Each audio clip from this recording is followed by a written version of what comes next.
Life begins in ice and silence. In the heart of the northern forest, where snow falls nearly all year, and the wind howls like a mourning ghost, a small fox den lies quietly beneath the frozen earth. Here, something miraculous has just happened. She-fox, that's what we'll call her, has given birth to 6 tiny lives. They are pink, blind, barely breathing, so fragile that even a whisper of cold air could snuff them out. Not far away, under the roots of an ancient spruce, a wildcat mother begins a journey of her own. 3 newborn kittens huddle against her belly, seeking warmth in a world that offers none. 2 single mothers, 2 secret beginnings. No one is watching them. No one will help. Nature, as always, is indifferent. But in the midst of all this cold silence, a fire is quietly burning, the fierce, relentless instinct of motherhood. And over the next 30 minutes, you'll witness an epic journey, from darkness into light, from helplessness to independence, from trembling to triumph, all under the care of 2 extraordinary mothers. First steps into the wild. A week passes. The fox kits grow teeth, open their eyes. They start to bite one another, not in anger, but in practice. It's rough, chaotic, and absolutely necessary. She-fox can no longer stay in the den all day. Her milk is running dry. She slips away into the forest, dodging branches and predators, searching for something, anything, to bring back.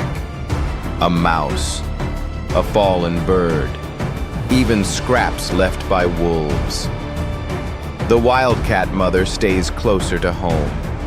She feeds her young bits of fresh mouse meat, carefully torn from her kills.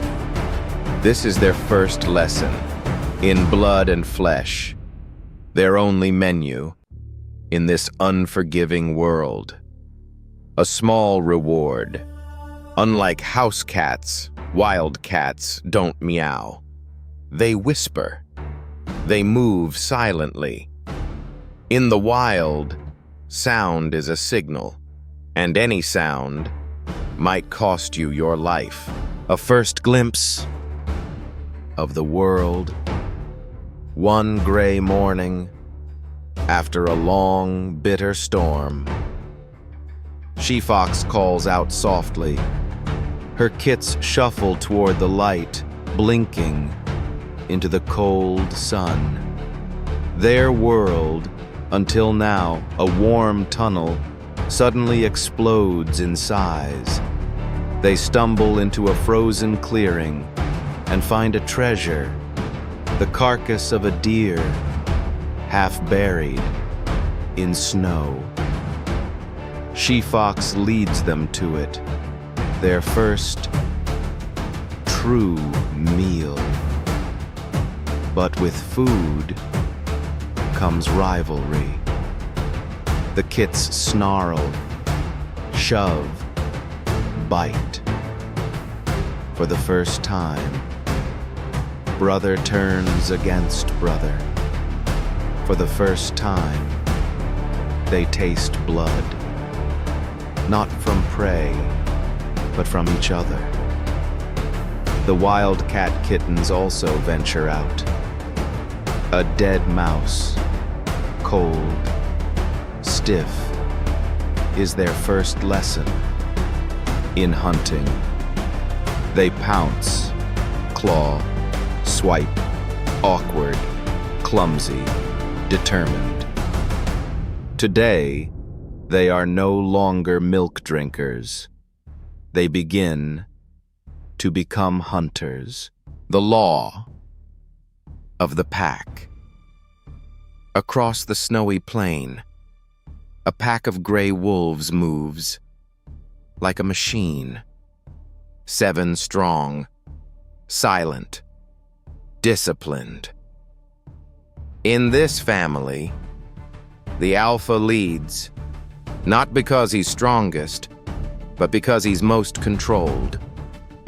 Every wolf knows its place. When a caribou is spotted, they spread out, tighten their circle, and wait. The chase is not a scream, but a strategy. No barking, no howling, just a glance, a crouch, a burst of speed. The caribou doesn't die from a single bite.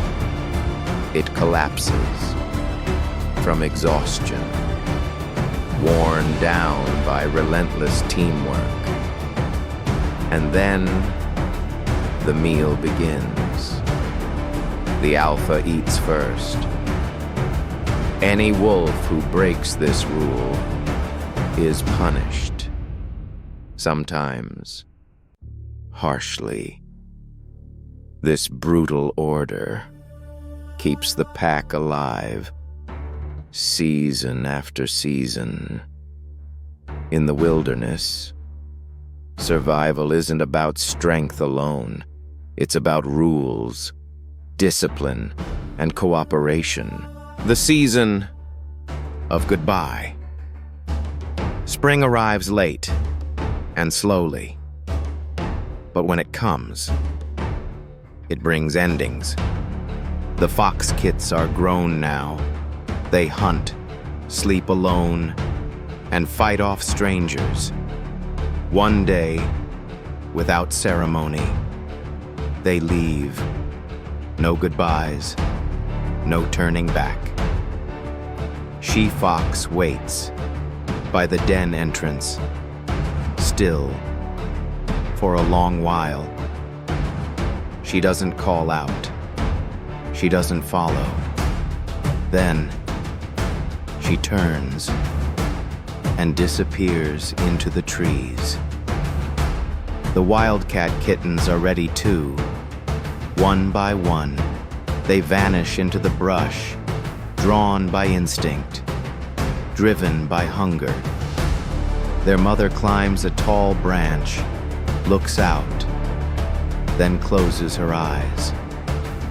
For the first time in months, she rests. The 2 mothers cross paths, one last time.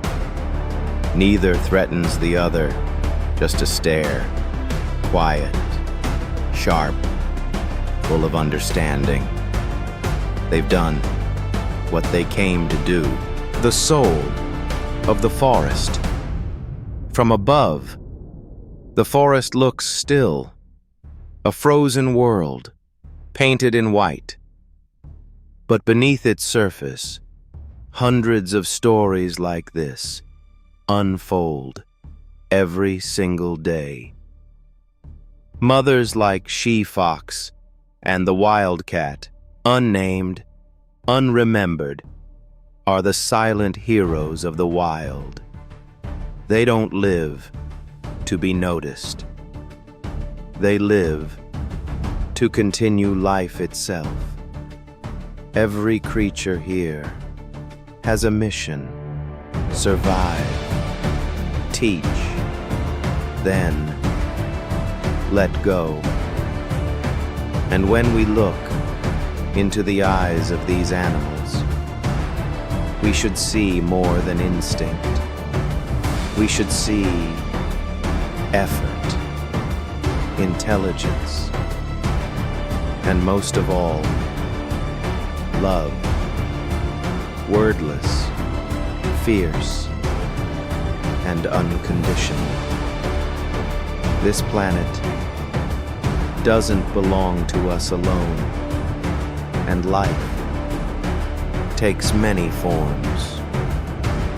We, the lucky ones, who can understand, have a sacred duty to protect the wonder before it vanishes, like fox tracks in the snow.